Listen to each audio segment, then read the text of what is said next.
Silakan subscribe Cerita Cinta YouTube channel. Terima kasih. San Diego Hills. Angin berhembus kencang di sebuah pemakaman paling mahal di kota itu.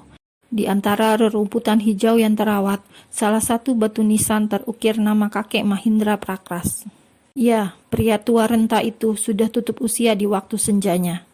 Pemakaman kakek Mahindra dihadiri banyak pelayat yang selama ini menjadi rekan bisnis, kolega, kerabat jauh, dan orang-orang yang mengenal kakek dengan baik. Bahkan Akas dan Geni juga hadir. Akas sudah tidak duduk di atas kursi roda. Meskipun begitu, ia masih butuh alat bantu untuk berjalan. Pria itu kini memakai tongkat khusus untuk menopang tubuhnya. Geni selalu di sisi pria tersebut. Beberapa tahun lalu, keduanya bahkan sudah resmi menikah di luar negeri. Dan saat mendengar berita kematian kakek dari media asing, mereka memutuskan untuk pulang. Bukan untuk kembali, tapi hanya untuk mengantar kepergian kakek Mahindra. Setidaknya, pria itu pernah baik pada Akas dan Geni. Gradi juga berdiri di sana. Ia menatap benci pada Akas. Bisa-bisanya ayahnya menceraikan ibunya dan menikah lagi. Ada dendam yang tidak mungkin bisa hilang. Sedangkan Hanum, matanya terlihat sembab. Dari kemarin ia hanya menangis. Untung ada Gadi yang mencoba untuk menguatkan Hanum, bahwa Hanum sekarang sedang hamil, tidak boleh larut dalam kesedihan. Meskipun begitu, Hanum tidak bisa membendung air matanya, dan Gadi pun hanya bisa memberikan pelukan untuk menenangkan istrinya tersebut. Pulang dari pemakaman yang terbilang paling mahal itu, Akas dan Geni langsung pergi, tanpa menjenguk cucu-cucu mereka, mungkin karena malu dan tidak percaya diri. Apalagi Gadi sama sekali tidak mengajak bicara keduanya. Bertahun-tahun belum cukup untuk Gadi menerima skandal orang tua kandungnya. Gadi memilih menghindar dari keduanya. Hotel Marion. Aku ingin menemui mereka sekali saja sebelum kita kembali, ucap Geni yang sepertinya sudah sedikit melupakan ambisinya. Hidup jauh dari anak satu-satunya dan tidak bisa merangkul cucu-cucunya cukup membuatnya tersiksa. Aku tidak ingin melihatmu terluka karena penolakan Gadi. Lebih baik kita kembali. Jika dia bersedia bertemu, dia pasti akan menghubungimu, ucap Akas yang kini bicaranya sudah semakin lancar. Kapan itu? Kenapa dia tidak bisa memaafkan ibunya sendiri? Geni mengusap pipinya. Bertahun-tahun ia menyesali semuanya, tapi sepertinya hati Gadi begitu keras. Nanti, pasti ada hari di mana Gadi memaafkan kita. Akas menyentuh pundak Geni yang kini sudah sah menjadi istrinya. Sedangkan jauh di dalam penjara, Suha sedang menikmati hukuman demi hukuman. Rutan X. Ibu Suha, ada yang membesuk. Suha langsung bergegas. Penampilan wanita itu jauh lebih tua daripada sebelumnya. Mungkin karena jarang pakai skincare, membuatnya jadi keriput. Kenapa lama sekali? Mana uangnya? Baru juga duduk, Suha langsung meminta uang pada putranya. Ini yang terakhir, bulan depan Gradi akan menikah. Menikah? Bagus, dengan pacarmu itu. Tebak Suha santai, matanya tertuju pada amplop coklat di depan Gradi. Gradi menggeleng. Bukan, mungkin setelah menikah, Gradi akan jarang menjenguk mama. Anak durhaka, cetus Nyonya Suha marah. Aku akan ke Venezuela untuk memulai bisnis di sana. Hei, kau gila? Kau mau membiarkan mama membusuk sendirian di sini? Gradi memalingkan wajahnya. Maaf ma, tapi Gradi juga ingin memulai hidup baru. Durhaka, selak Sunta geram. Ini keputusan Gradi. Maaf ma. Anak sialan, kau sama brengsek seperti papamu, teriak Suha frustasi. Karena Suha sangat berisik, akhirnya penjaga datang dan membawa wanita itu masuk ke dalam. Awas kau Gradi, teriak Suha sekali lagi sebelum benar-benar menghilang di bawah penjaga rutan. Sepertinya Suha akan semakin tersiksa lebih dalam karena ulahnya sendiri. Esok harinya di sebuah bandara internasional, Geni berkali-kali menoleh ke belakang, berharap ada bayang-bayang Gadi yang bisa ia tatap. Kau melihat apa? Mereka pasti tidak datang. Geni mengusap pipinya. Ya, aku rasa kesalahan kita tidak termaafkan. Geni yang menyesali atas semua tindakan di masa lalu, kini hanya mampu meratapi kesedihan. Rasanya ingin sekali saja Gadi menatapnya seperti dulu, tapi percuma. Anak itu sepertinya tidak bisa memaafkan mereka berdua. Saat hati sudah di batas putus asa, ketika hanya air mata yang hanya bisa mewakili segalanya, tiba-tiba sebuah keajaiban muncul di saat terakhir. Saat Geni mulai pasrah dan rela bila selamanya tidak termaafkan. Sambil menyusut hidungnya yang basah, Geni pun kembali melangkah.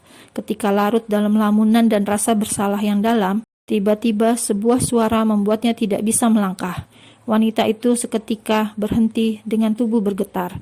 Tangisnya langsung pecah. "Oma!" Suara anak-anak yang sangat asing, tapi ia merasa panggilan itu untuknya. Masih dengan dada yang sakit karena menahan sesak, ia pun berbalik. Perlahan, ia pindai pemandangan di depannya.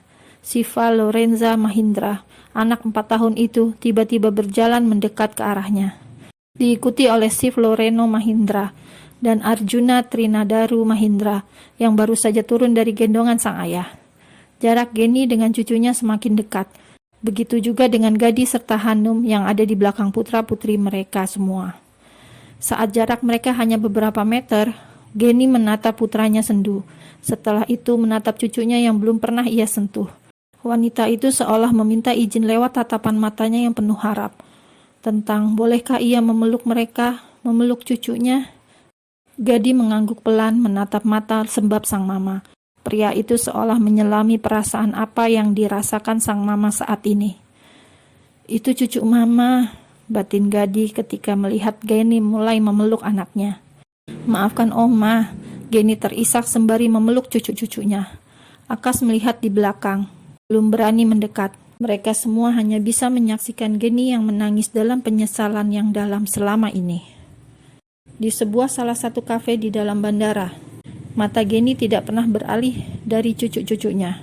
Mungkin ia baru sadar bahwa kebahagiaan itu sangat sederhana, yaitu melihat keluarga dari dekat, bisa bersama seperti ini. Rasanya hatinya yang sempat kosong dan hampa menjadi kembali penuh akan rasa bahagia. "Maafin Mama, Hanum." Geni kemudian menatap menantunya, menantu yang selama ini ia buang, sosok yang tidak pernah ia akui sebelumnya. Hanum mengangguk pelan seolah sudah memaafkan sejak lama.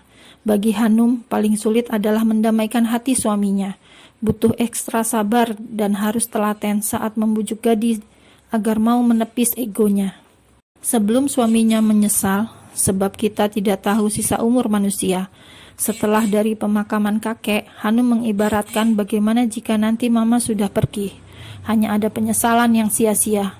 Sebab tidak ada bahagia jika menyimpan dendam dan rasa marah dalam hatinya. Anak-anak juga butuh kasih sayang dari kakek neneknya, terlepas dari masa lalu yang mungkin sangat buruk sekalipun, tapi tidak bisa menyembunyikan fakta bahwa ada darah mengalir yang sama di dalam tubuh mereka. Kediaman Gadiata Pratama Prakas.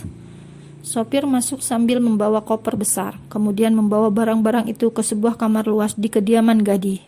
Di rumah tengah, Gadi duduk bersama ayah biologisnya, ayah yang sebelumnya adalah omnya sendiri.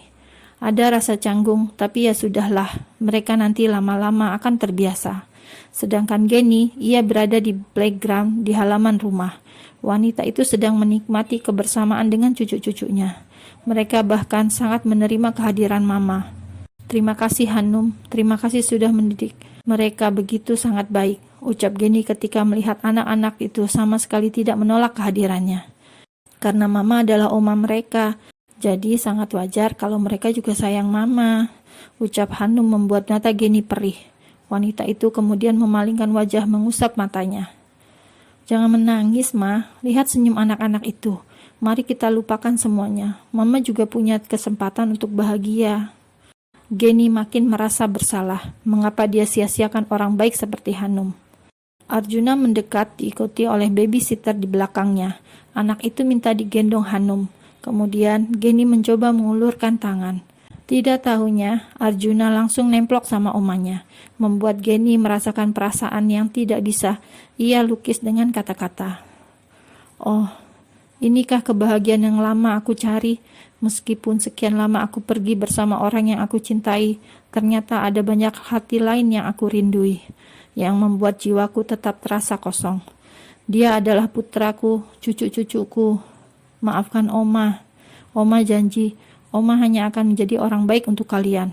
Oma akan mencurahkan semua cinta Oma untuk kalian. Kalian adalah harta Oma yang sebenarnya. Suara hati Oma Geni ketika memeluk cucu-cucunya. Geni sadar bahwa harta yang sebenarnya adalah keluarganya.